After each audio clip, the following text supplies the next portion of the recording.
Glória a Jesus. Nós iremos agora ouvir a palavra do Senhor. Amém? Quem fica alegre? Eita, glória.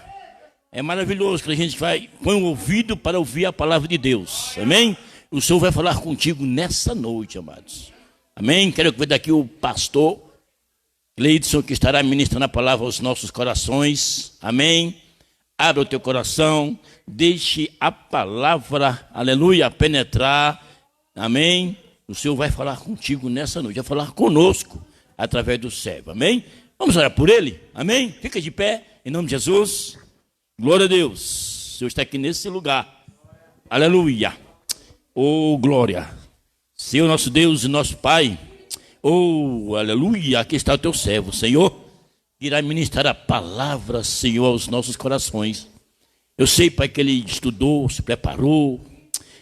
Mas o Senhor é tudo na vida dele, Pai. O Senhor usa ele nessa noite.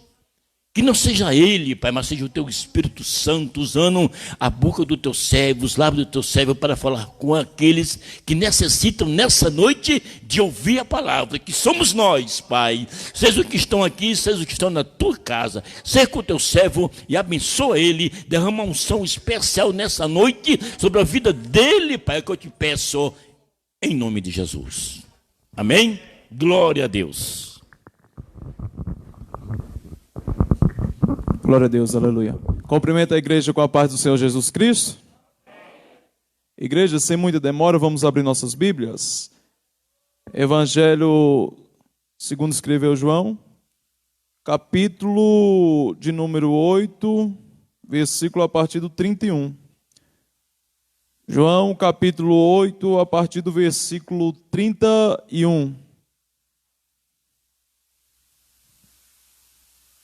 Gostaria já de agradecer essa oportunidade que o pastor confiou à nossa pessoa, que os irmãos, graças a Deus que já está vindo mais pessoas para a igreja cultuar conosco, né? Há um tempo atrás estava vindo pouca gente e cada dia está aumentando o número de pessoas aqui. Eu tenho certeza que o mesmo Deus que manifestou antes de tudo isso vai continuar manifestando e vai manifestar até a sua vinda. O seu poder, a sua glória. E todos acharam? Quem achou, diga eu vou para o céu. E quem não achou, diga eu vou também. Então vamos todos nós. A partir do versículo 31. Disse, pois, Jesus aos judeus que haviam crido nele: se vós permanecerdes nas minhas palavras, sois verdadeiramente meus discípulos, e conhecereis a verdade vos libertará. Versículo 33. Respondeu-lhe: somos descendência de Abraão, e jamais fomos escravos de alguém. Como dizes tu, sereis livres? Replicou-lhe Jesus: em verdade vos digo, todo o que comete o pecado é escravo do pecado. Versículo 35 e 36 para encerrar. O escravo não fica sempre na casa, o filho sim, para sempre. Versículo 36 para encerrar. Se, pois, o filho vos libertar, verdadeiramente sereis livres. Pode se assentar, igreja, você está exaltando e glorificando o nome de Deus?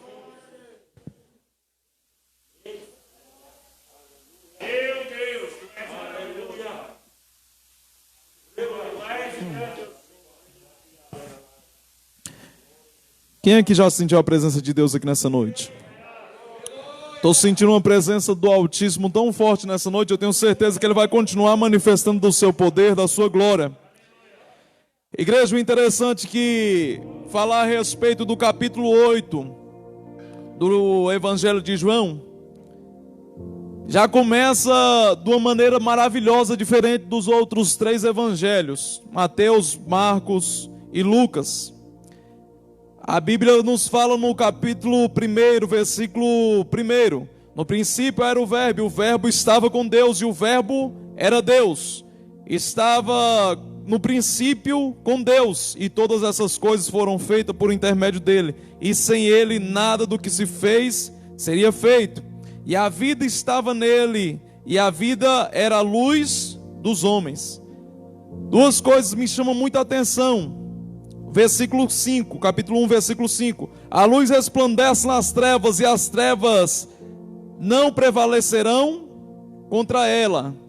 Algo que me chama muita atenção, a partir do capítulo 1 do Evangelho de João, a Bíblia nos fala bastante a respeito de luz. Até o versículo 9, ele fala 6 vezes a respeito da luz. E ele fala que a luz esteve entre nós. Esteve entre nós e o povo, a luz veio sobre o povo, veio junto com o povo, e o povo não quis receber a luz. E o interessante é que o escritor, ele testifica a respeito da luz, e ele dá continuidade, e fala a respeito de João Batista. E ele fala, tem um homem, por nome de João, conhecido como Batista. Ele vai testificar a respeito da luz, só que ele não é a luz, só que ele vai preparar o caminho para a luz vir. E o interessante é que João Batista, por ser um homem que muitos respeitavam e muitos até acreditavam que ele era um profeta enviado da parte de Deus, se ele falasse que era o Messias, muitas pessoas da época iriam acreditar. Só que João Batista, ele sabia o seu lugar. Ele sabia que ele apenas viria para preparar o caminho para a luz. E no princípio, a Bíblia nos diz, no princípio era o verbo, e o verbo estava com Deus, e o verbo era Deus.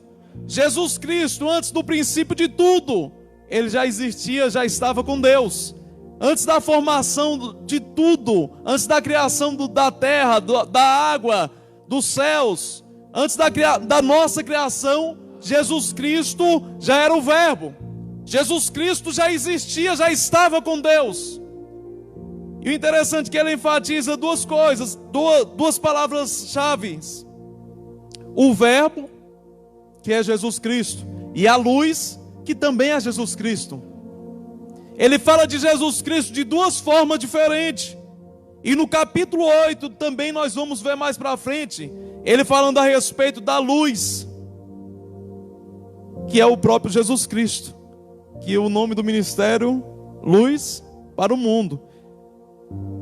O capítulo 8, versículo 12, vai falar a respeito da luz para o mundo. Só que o interessante, igreja, é que Jesus Cristo, ele veio ao mundo, nasceu, João Batista o batizou, e até o batismo de João Batista só tem um relato da infância de Jesus Cristo. Até o batismo de João Batista não tem relato de milagres operados pela mão de Jesus. Depois que ele passa pelas mãos de João Batista batizando várias pessoas e testificando que a luz iria vir ao mundo, e anunciando e pregoando a palavra, preparando o caminho para aquele que era para vir após ele. Só que o interessante é que João Batista pregoando e batizando pessoas para arrependimento de vossos pecados, tem um momento que ele se depara com o Cordeiro de Deus. Eu creio que naquele momento, igreja, acostumado João Batista a batizar todo tipo de pecadores, hipócritas, escribas, fariseus, todo tipo de raça de pessoas, ele batizava e falava que eu vos batizo para arrependimento de vossos pecados. Só que ele, acostumado a ver aquele povo todo desorganizado, aquele povo que não queria nada com Deus, ele costumava até pregar de uma forma meio dura, falando: raça de víboras, quem vos induziu a querer fugir da ira vindoura? Imagina só ele chamando aquele povo de raça de víboras, ao ver uma pessoa que não era uma víbora, ao ver um homem chegando a ele, que não era uma cobra, que não era uma víbora, que não era uma pessoa que vivia com a vida pecaminosa, como os outros que haviam até ele. Naquele momento que João Batista vê Jesus Cristo vindo, ele entende que ali não era uma víbora, ele entende que ali era o Cordeiro de Deus, que estava vindo para salvar o mundo. E através daquele Cordeiro se achegando a João Batista fala: eis aí o Cordeiro de Deus. Anuncia para os seus discípulos e prega e fala sobre Jesus Cristo. E eu preparava o caminho para esse que está aí, ó. Chegou o momento, esse que eu estava preparando o caminho. E muitas pessoas até mesmo queriam até causar intriga entre João Batista e Jesus Cristo, falando: João Batista, Jesus chegou agora, já está batizando mais pessoas do que você. E João Batista falava com sua infinita humildade e simplicidade: sabe o quê? Importa que ele cresça e que eu diminua. Igreja, quem é de Cristo, quem tem propósito com Deus, quem tem promessa de Deus, ele sabe o seu lugar. Ele sabe que quem tem que brilhar é Jesus Cristo de Nazaré. Deus pode te usar da maneira que for. Deus pode operar através da tua vida da maneira que for. Você pode pregar, pessoas serem curadas, cadeirantes levantar, cego voltar a enxergar, morto ressuscitar. Mas a glória nunca vai deixar de ser do Cordeiro de Deus. A glória sempre vai ser de Deus. E João Batista, ele tinha ciência disso. O povo queria causar contenda, só que quem tem ligação com Deus, quem tem intimidade com Deus, ele não causa contenda, ele traz solução. Ele falava: importa que ele cresça, que eu diminua, porque ele sabia o lugar dele. Jesus Cristo continua operando milagres, maravilhas. O primeiro milagre relatado é a transformação da água em vinho. A Bíblia vai nos falar no capítulo 2 ainda, quando Jesus Cristo ele chega no templo, iniciando seu ministério, pessoas já acreditando no propósito de Deus na vida de Jesus. Jesus Cristo chegando no templo, aí começa a intriga entre os judeus e Jesus, entre alguns fariseus, escribas que viam o que Jesus fez. Quando Jesus Cristo chega no templo, ele chega, vira as mesas, pega bois, pega os animais, pega o pombo, solta tudo, vira dinheiro que tinha na frente do templo, vira tudo, arrebenta com tudo e dá uma bronca naquele povo. O interessante é que Jesus Cristo adverte aquele povo para não fazer comércio na casa de Deus. E passou muitos anos, e isso se repete nos dias atuais. Hoje em dia o povo está vendendo tudo aí na casa de Deus e diz que é ungido, consagrado, é vassoura ungida, é lenço ungido, é feijão ungido, é tudo ungido. E para você ter esse trem ungido, você tem que pagar um absurdo ainda para ter esse trem ungido. Nós estamos vivendo tempos que, se Jesus Cristo estivesse aqui no meio de muitas igrejas, Jesus Cristo ia fazer da mesma maneira daquela época, ou pior ainda, ia chegar, meter o pé e ia quebrar tudo.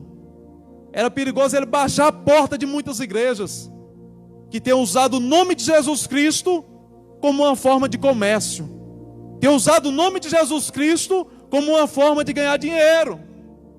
E o interessante, igreja, é que Jesus Cristo adverte aquele povo, repreende aquele povo e dá início, naquele momento, começa os judeus a questionar Jesus Cristo. E Jesus Cristo fala: se eu quiser, eu vou destruir este templo e vou construir ele de novo em 3 dias. E aquele povo não entendia o que Jesus Cristo estava falando. E eles falam: nós levamos 46 anos para construir, e você vai construir em 3 dias. Para eles era uma piada. Só que eles não entendiam os mistérios de Deus, não entendiam que Jesus Cristo estava falando da sua ressurreição. A Bíblia nos fala que Jesus Cristo foi entregue na cruz do Calvário, e ao 3º dia ressuscitou. E quando Jesus Cristo ressuscita, aquele templo onde Deus se manifestava muitas das vezes somente dentro do templo, ou quando Deus queria falar com um dos seus profetas, Deus manifestava do seu poder, da sua glória, aquilo lá foi quebrado. A Bíblia nos diz que o véu do templo se rasga de cima a baixo, Mateus 27, 51. E o véu do templo se rasgou de cima a baixo, e nós tivemos livre acesso para falar com Deus. E a partir daquele livre acesso, o templo, ele não é mais habitat de Deus. O templo de madeira, o templo de concreto, o templo, esse templo, a igreja em si aqui, de tijolos, isso aqui não é mais o habitat de Deus. O habitat de Deus é você que está aí sentado nessa cadeira, é você que está aí em pé, é você que está me ouvindo agora. você é morada do Espírito Santo de Deus. Quem aqui é a morada do Espírito Santo de Deus? O interessante, igreja, que quando Jesus Cristo fala aquilo para aquele povo, eles não entendiam. Só que nós temos o privilégio de nesta noite nós entendermos o que Jesus Cristo queria falar conosco há muitos anos atrás. E o interessante, igreja, Jesus Cristo continua pregando a palavra. No capítulo 3, ele ensina a Nicodemos como nascer de novo. No capítulo 4, Jesus Cristo fala com a mulher samaritana acerca da água da vida, da água viva, da água que se ela beber, ela não teria mais sede. E Jesus Cristo anunciando o Evangelho, pregando a palavra de Deus, realizando milagres, maravilhas, prodígios, muitos seguidores, aumentando os discípulos, muitas pessoas indo junto com Jesus Cristo. E o interessante, igreja, já no capítulo 5, Jesus Cristo chega até o tanque de Betesda, que eu creio que todos aqui já ouviram falar a respeito do paralítico do tanque de Betesda, que havia 38 anos, que esperava o movimento das águas para ser curado.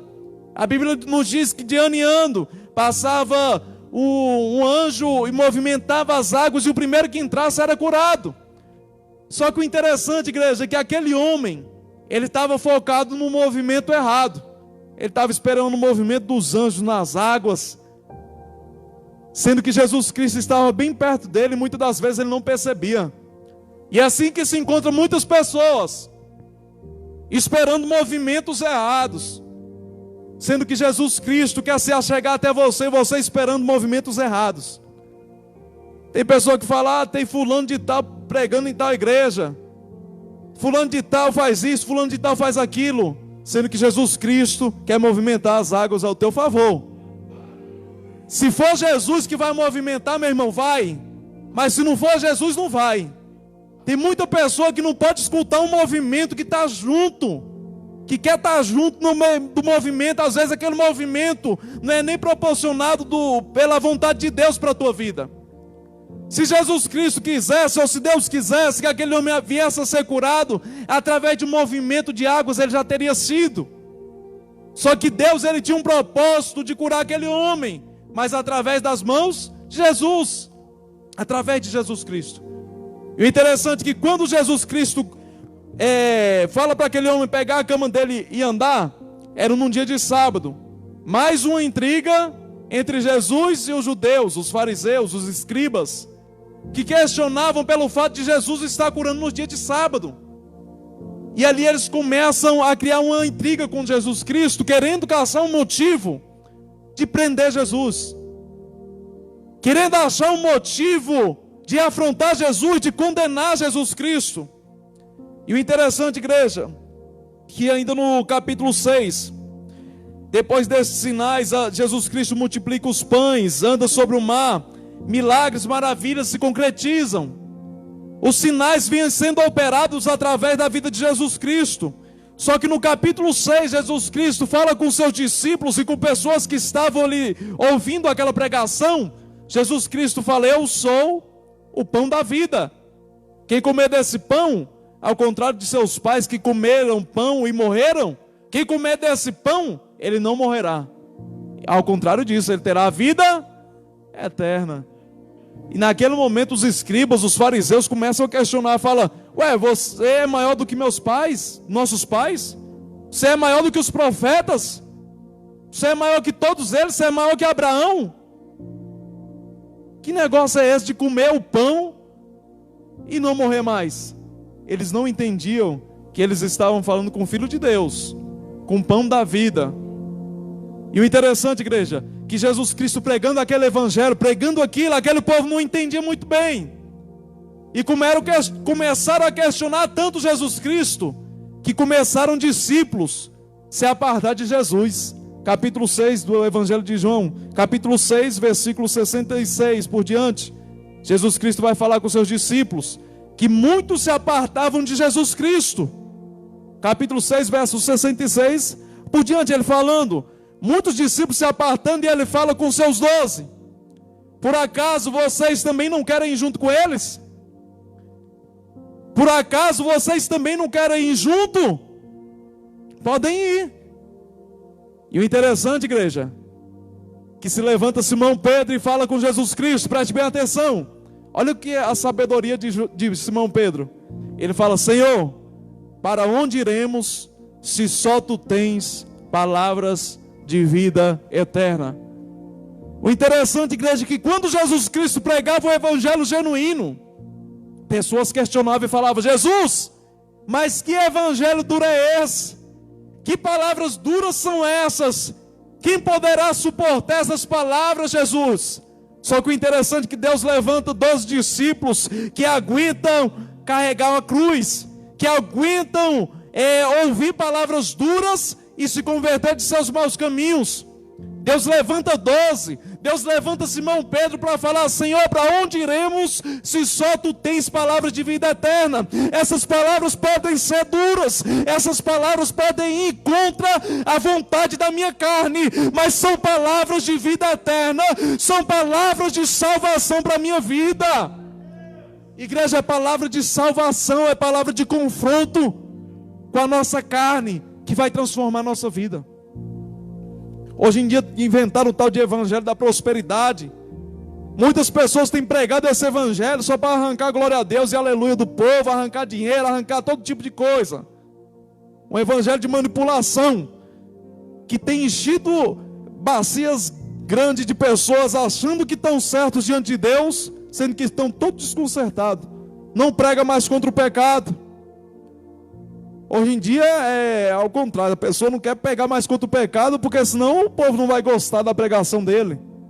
Só que Jesus Cristo não tinha esse negócio. Jesus Cristo, ele pregava o que Deus mandava. Ele fala: as palavras que falo não é palavras minhas, são palavras do meu Pai. São palavras do meu Pai. A palavra é dura, o evangelho é duro. A Bíblia não diz que seria fácil. A Bíblia nos diz que no mundo teremos aflições, mas temos de bom ânimo, porque Jesus Cristo venceu o mundo e nós também vamos vencer. O interessante, igreja, a Bíblia diz que o reino de Deus não ele é ganho pela força. Nós vamos ter que lutar para ganhar. E o interessante, que Jesus Cristo pregando e anunciando o evangelho, muitas pessoas questionando Jesus Cristo, começa aquela intriga. E Jesus Cristo anunciando o evangelho, eles mandam os soldados prenderem Jesus Cristo. Só que quando acaba de chegar os soldados até Jesus Cristo, os soldados também saem crentes. Os soldados também voltam para casa crendo que Jesus Cristo é o Filho de Deus. Eles falam: ninguém fala como aquele homem. Ninguém. Jesus Cristo tinha algo diferente. Jesus Cristo, com poucas palavras, o povo entendia e percebia que ele era o enviado da parte de Deus. O engraçado, igreja, que quando eles chegam diante do seu chefe, dos seus líderes, eles chegam e são questionados de onde está Jesus Cristo. E simplesmente eles falam: nós não conseguimos trazer eles, porque ainda não era o tempo dele ser entregue. Enquanto não chegar a hora dele ser entregue, ele nunca ia ser entregue. Eles procuravam motivos para prender Jesus Cristo. Eu falei a respeito disso, igreja, para vocês entenderem que desde o capítulo 2 por diante, Jesus Cristo ele vem realizando maravilhas e vem questionando a tudo que os fariseus e os escribas tinham aprendido, a tudo que eles acreditavam ser certo. E Jesus Cristo questionando, Jesus Cristo mostrando um caminho que eles não conheciam. E pelo fato de Jesus Cristo mostrar um caminho novo, eles queriam prender Jesus. Aí já no capítulo 8, a Bíblia vai nos dizer que eles, procurando uma ocasião para prender Jesus Cristo, a Bíblia nos diz que Jesus já no Monte das Oliveiras, assentado ensinando as pessoas, os escribas e os fariseus trazem uma mulher até Jesus Cristo. Uma mulher pega no ato de adultério. E eu creio que eles estavam procurando uma oportunidade como essa. No livro de Levíticos, capítulo 20, versículo 10, a Bíblia fala que se uma pessoa for pega no ato de adultério, ela tem que morrer apedrejada. Tanto o homem que cometeu adultério possuindo a esposa de seu amigo ou de seu irmão, quanto a mulher também que cometeu o ato de adultério. Ali no caso tinha que ser as duas pessoas, se fossem casados, e teriam que ser apedrejados. Só que só levaram uma mulher, provavelmente aquela mulher era casada e cometeu ato de adultério com seu marido. Pela lei mosaica, pela lei de Moisés, ela teria que ser apedrejada. Só que naquele momento, o interessante é que eles levam até Jesus Cristo. Eu creio que no entendimento deles, eles devem ter pensado: agora nós colocamos Jesus Cristo num beco sem saída. Porque ele prega sobre amor, ele prega sobre perdão, ele prega que nós devemos amar o nosso próximo como a nós mesmos, e amar a Deus acima de todas as coisas. Esse Jesus Cristo, ele prega amor, e ele também não pode ir contra a lei de Moisés. Ele também não pode ir contra a lei de Moisés, que é a lei inspirada pelo próprio Deus. Agora a gente vai pegar ele. Vou conjecturar para você entender melhor. Quando levaram aquela mulher até Jesus Cristo, eles falam, a Bíblia nos diz que ele fala junto, no meio de todos: Jesus, esta mulher foi pega em ato de adultério. E o que nós vamos fazer com ela, Jesus Cristo? Fala aí. E Jesus, interessante que Jesus Cristo estava escrevendo no chão. Estava escrevendo, e aquele homem, por insistir, e falando novamente, eu creio, por insistir, fala: Jesus, o que nós vamos fazer? Vamos apedrejar ela? Se Jesus Cristo manda apedrejar, ele estava indo contra a própria pregação. Ele estava entrando em contradição. O povo não ia dar mais crédito a Jesus. Porque que Deus é esse? Que filho de Deus é esse? Que se diz filho de Deus, prega sobre amor, prega sobre perdão e manda apedrejar a mulher. Ou seja, ele manda não apedrejar. Se Jesus Cristo toma a frente e fala: não é para apedrejar, ele estava indo contra a lei de Moisés. E era tudo que aquele povo queria para prender Jesus Cristo. E o interessante é que Jesus Cristo, com uma sabedoria tão grande, tão gigantesca, que um homem natural não poderia imaginar uma resposta daquela. Quando se achega até Jesus Cristo, a Bíblia nos diz que Jesus Cristo, ele se inclinou-se a favor daquela mulher. Inclinando-se, Jesus se levanta e fala: pois aquele que não tem pecado, que atire a primeira pedra. O interessante, igreja, é que cada um, vou conjecturar para que você entenda, cada um com sua pedra. Eu creio que muitos com suas pedras gigantescas, para atacar logo na cabeça, para matar, que era a vontade daquele povo. Eles querendo matar logo aquela mulher, pegando um ato de adultério, era uma oportunidade de matar alguém e não receber nenhuma represária. Cada um com sua pedra, preparado para jogar a pedra, preparado para acabar com a história daquela mulher. Jesus Cristo escrevia no chão. Eu creio, igreja, no meu entendimento, eu creio que Jesus Cristo é o único que é capaz de escrever uma nova história para qualquer ser humano. Talvez você já teve um ponto final na tua vida, na tua história. Teve um momento que você pensou em desistir, teve um momento que você falou: Senhor, daqui eu não passo. Só que Jesus Cristo, eu creio que escrevendo aquela história, ele deve ter pegado, escrevido o que era um ponto final, ele puxou um tracinho e deve ter colocado uma vírgula para dar continuidade àquela história daquela mulher. O interessante é que ao falar aquilo, Jesus, imagina só os escribas, os fariseus, tudo com suas pedras na mão, pronto para atacar naquela mulher. Imagina só, igreja. Aí quando Jesus Cristo fala: aquele que não tem pecado, que atire a primeira pedra, a consciência logo em seguida já vem acusando. Aí já vem: você é pecador, você fez isso, você fez aquilo outro, você também é um pecador. Assim como aquela mulher pecou, você também é um pecador. A consciência condenou na mesma hora. E interessante que aquelas pedras que eram para atacar, eu creio que eles devem ter jogado no chão, e cada um foi para o seu canto, até o momento que Jesus Cristo se levanta, olha e fala para aquela mulher: aonde estão os teus acusadores? O interessante, igreja, que aquela mulher, ela fala: Senhor, ninguém me acusou. E Jesus Cristo fala: tampouco eu vou te acusar, vai e não peques mais. Jesus Cristo, ele veio para nos libertar do pecado. para nos livrar do pecado. Assim como nós lemos no capítulo 32 por diante, do capítulo 8, versículo 32 por diante, Jesus Cristo nos mostrando: conhecereis a verdade vos libertará. Se pois o Filho vos libertar, verdadeiramente sereis livres. Só que é algo muito interessante que Jesus nos ensina a respeito dessa mensagem, que ele fala da libertação, é a libertação do pecado. E a libertação do pecado, que é o pior aprisionamento que tem, igreja. É o pior aprisionamento que tem. E os escribas e os fariseus, ao ver aquilo, Jesus Cristo falou: tampouco eu te condeno. E Jesus Cristo dá continuidade à sua pregação no versículo 12. Jesus Cristo fala: eu sou a luz do mundo, e quem me segue não andará em trevas, pelo contrário, terá luz na sua vida. E muitos dos seus discípulos não entendiam, muitas pessoas, escribas e fariseus, não entendiam a pregação de Jesus, não entendiam o que ele falava a respeito da luz. Mas desde o capítulo 1, Deus já anunciava a respeito da luz. Jesus Cristo, antes de nascer, ele já sabia que ele seria a luz deste mundo. E no momento certo ele fala: eu sou a luz deste mundo. Só quem tem o direito de falar eu sou a luz deste mundo é Jesus Cristo.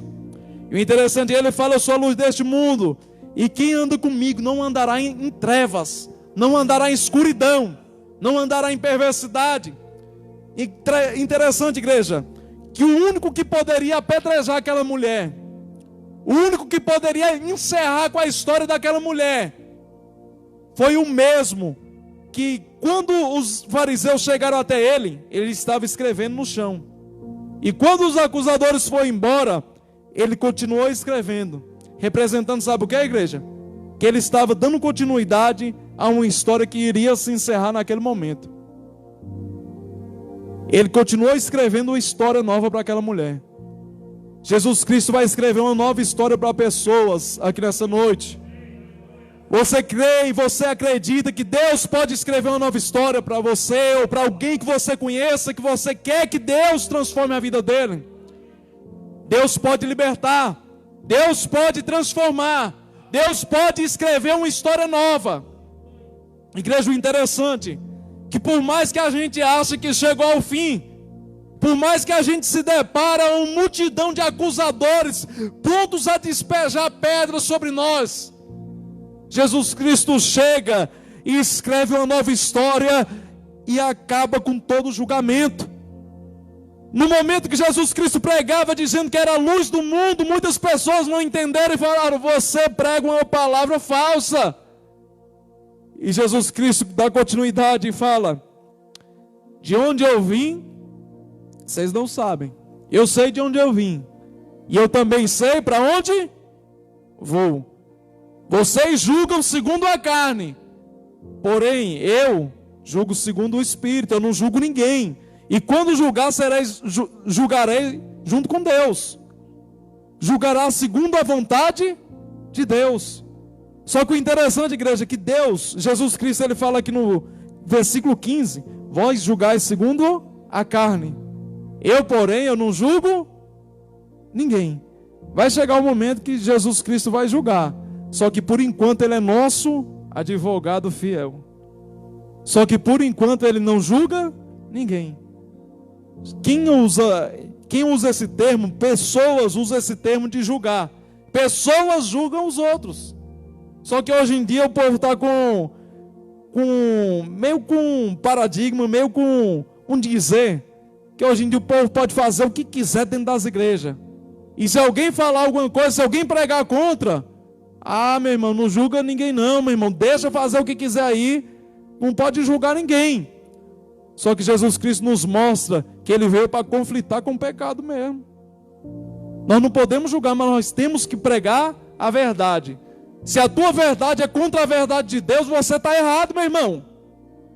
Se a tua verdade vai contra a Bíblia, você está errado.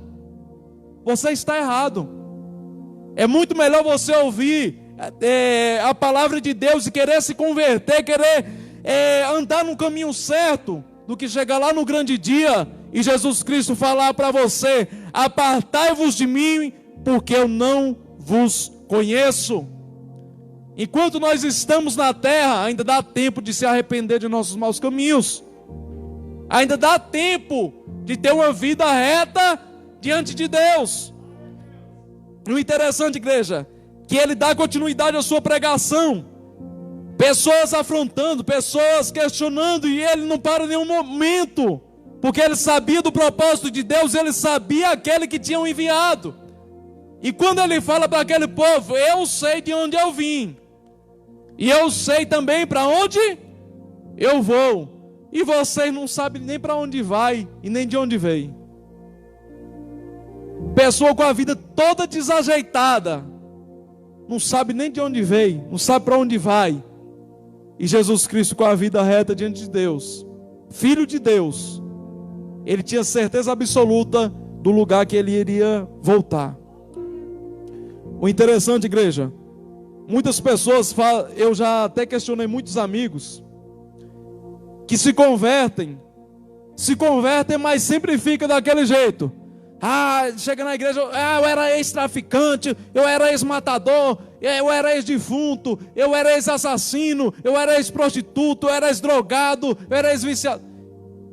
Você sabe de onde tu vem, mas tu tem que se preocupar mais para onde você vai. E geralmente as pessoas que ficam tão focadas no lugar de onde ele veio, acabam voltando para o lugar que ele veio. Conheço várias pessoas que começam bem, uma bênção, Deus liberta, Deus transforma, e a pessoa fica falando tanto de onde ele veio, foca tanto no lugar que ele veio. Quando eu era do mundo eu tinha isso, eu tinha aquilo, eu era rico, fazia isso, fazia aquilo, e acaba voltando para o lugar de onde ele veio. E Jesus Cristo nos mostra do lugar que a gente veio, é para a gente lembrar, só para a gente falar bem assim: eu nunca mais volto para lá. E a gente tem que se focar para o lugar que a gente vai. Jesus Cristo falou: eu sei de onde eu vim. O lugar que Jesus Cristo veio é um lugar maravilhoso. E ele também falou: e eu também sei para onde eu vou. E eu também vou para este lugar. Quem aqui que vai para este lugar, dá um brado de glória para Jesus Cristo?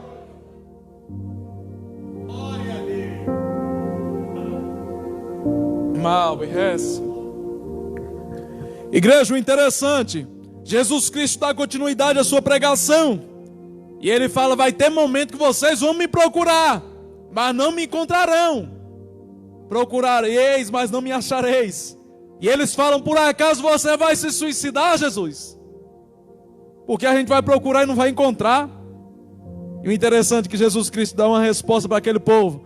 Fala: eu sou lá de cima, vocês são deste mundo, e eu deste mundo não sou.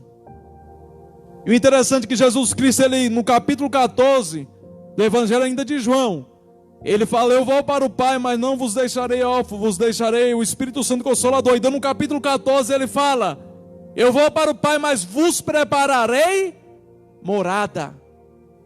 Nós não vamos ficar. O interessante é que Jesus Cristo, ele fala: eu vou preparar morada para aqueles que obedecem, para aqueles que creem, para aqueles que guardam os meus mandamentos.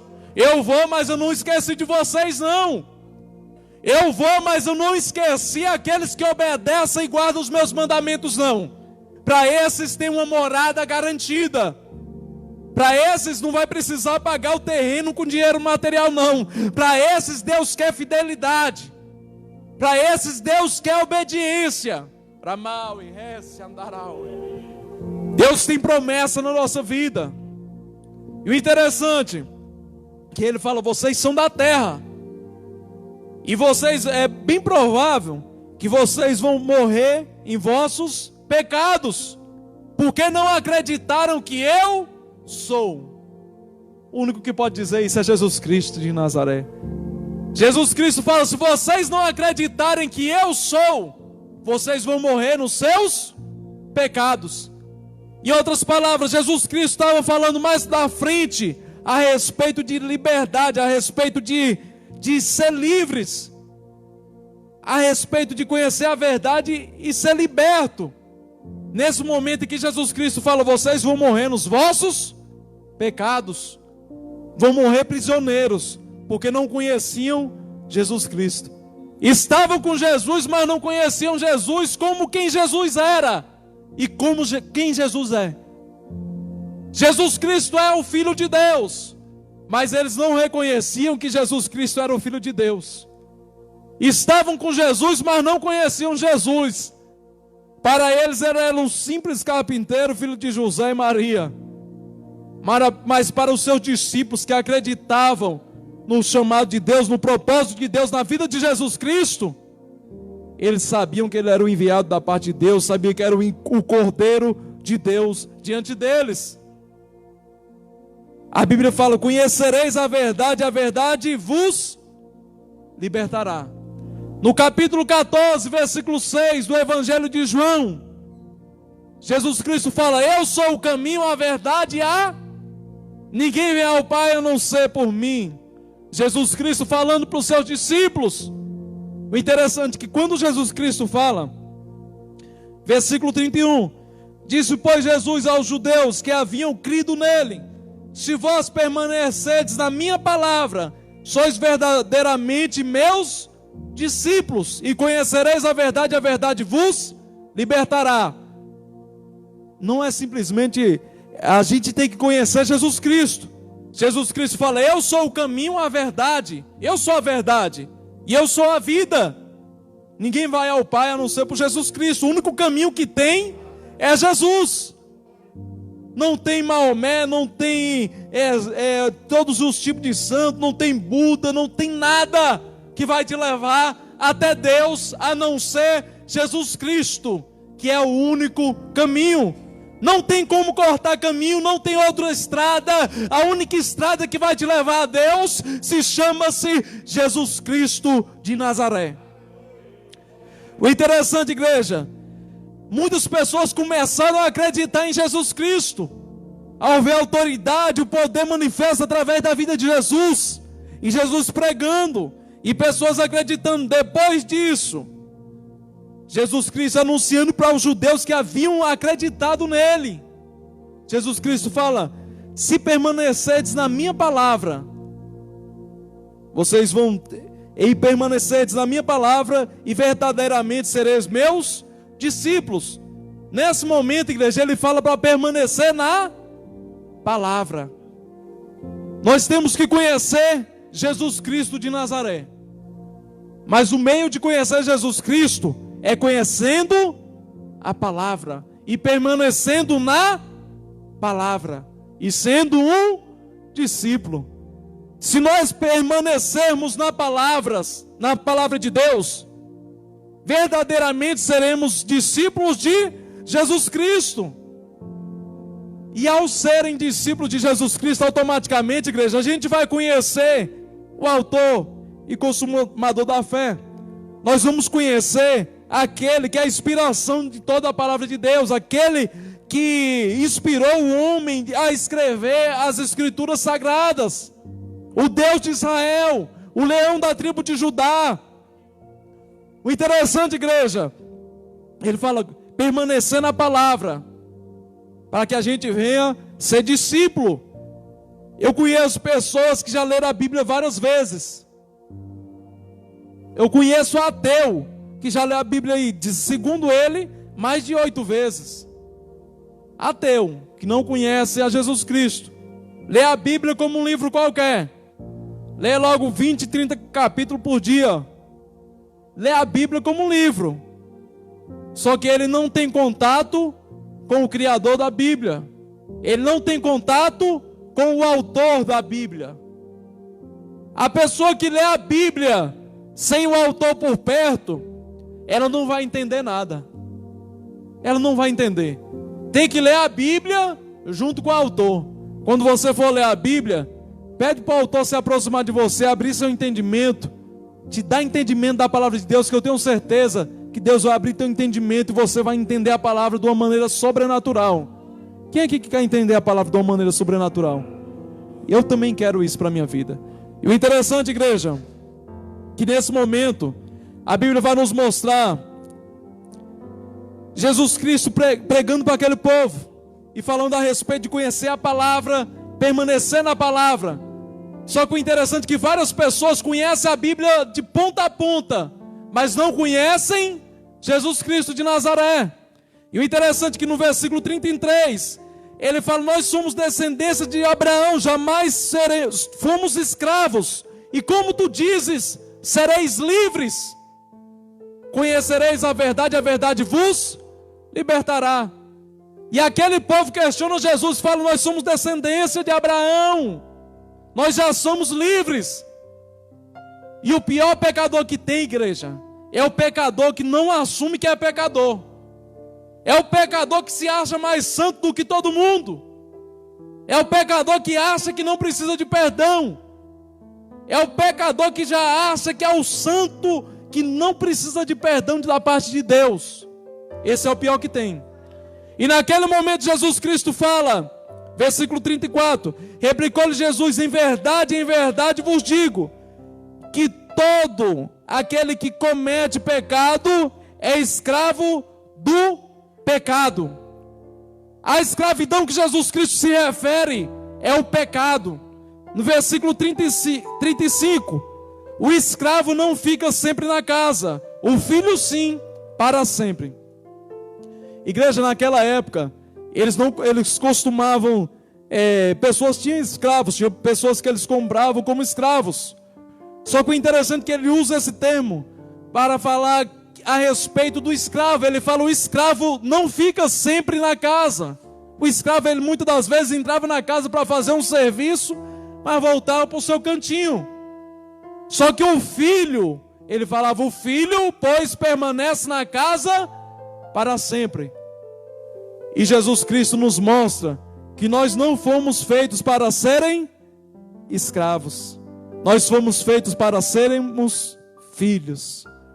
E o interessante, igreja, que depois de falar isso, no versículo 33, para encerrar a mensagem, ele fala: se pois o Filho vos libertar, verdadeiramente sereis livres. Se coloca de pé.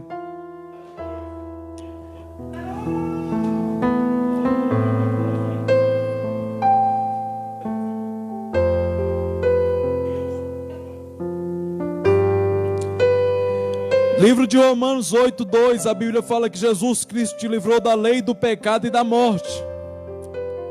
A Bíblia diz que nós somos libertos da lei, do pecado e da morte. No livro de Gálatas, capítulo 5, versículo 1, Cristo nos libertou. E para nós não voltarmos a sermos escravos, Cristo já te libertou. Não volte a ser escravo do pecado. Quem aqui é liberto da parte de Deus? Quem aqui conhece uma pessoa que precisa de libertação aí? Agora, neste momento, eu vou pedir a todos aqui que orem por uma pessoa que precisa de libertação. Orem. Se você precisa de libertação em alguma área da tua vida, apresenta essa causa. A Bíblia nos diz que se o Filho vos libertar, verdadeiramente sereis livres. Deus nos fez para ser livres de todo pecado, para que a gente viemos viver em retidão diante de Deus, viver em liberdade. O pecado, igreja, é uma falsa ilusão de liberdade. A pessoa que não serve a Deus, ele acha bem assim: eu posso fazer o que eu quiser, quando eu quiser. Mas o pecado, uma hora a conta vai chegar. Assim como a conta chegou para aquela mulher adúltera, a conta chegou. Graças a Deus que tinha um Jesus Cristo que resolveu pagar a conta do pecado daquela mulher. O pecado é igual um cartão de crédito, você vai passando, mas uma hora a fatura vai chegar. Você acha que é um pecadinho desse tamanhozinho? Você vai passando o cartão de 5, de 10, de 20, quando vê a conta está desse tamanho. Vamos fechar nossos olhos? Eu vou pedir nesse momento que o pastor Wilson venha orar aqui junto conosco. Eu vou pedir ao pastor Wilson que ore junto conosco, igreja, a respeito de uma das pessoas que você conhece que precisa de libertação. Libertação dos vícios, do pecado, de alguma coisa que você acredita e você fala bem assim: Deus, liberta essa pessoa. Alguma pessoa que você acredita que Deus pode visitar neste momento. Porque eu tenho certeza que Deus é onisciente, onipresente, onipotente. E é capaz de visitar a pessoa que você vai apresentar neste momento. E logo em seguida o pastor também já vai estar orando pelos pedidos. Igreja, desde já eu agradeço essa rica oportunidade. Que Deus possa falar mais aos corações dos irmãos. Guarda essa mensagem na tábua do seu coração. E vamos orar junto com o pastor Wilson.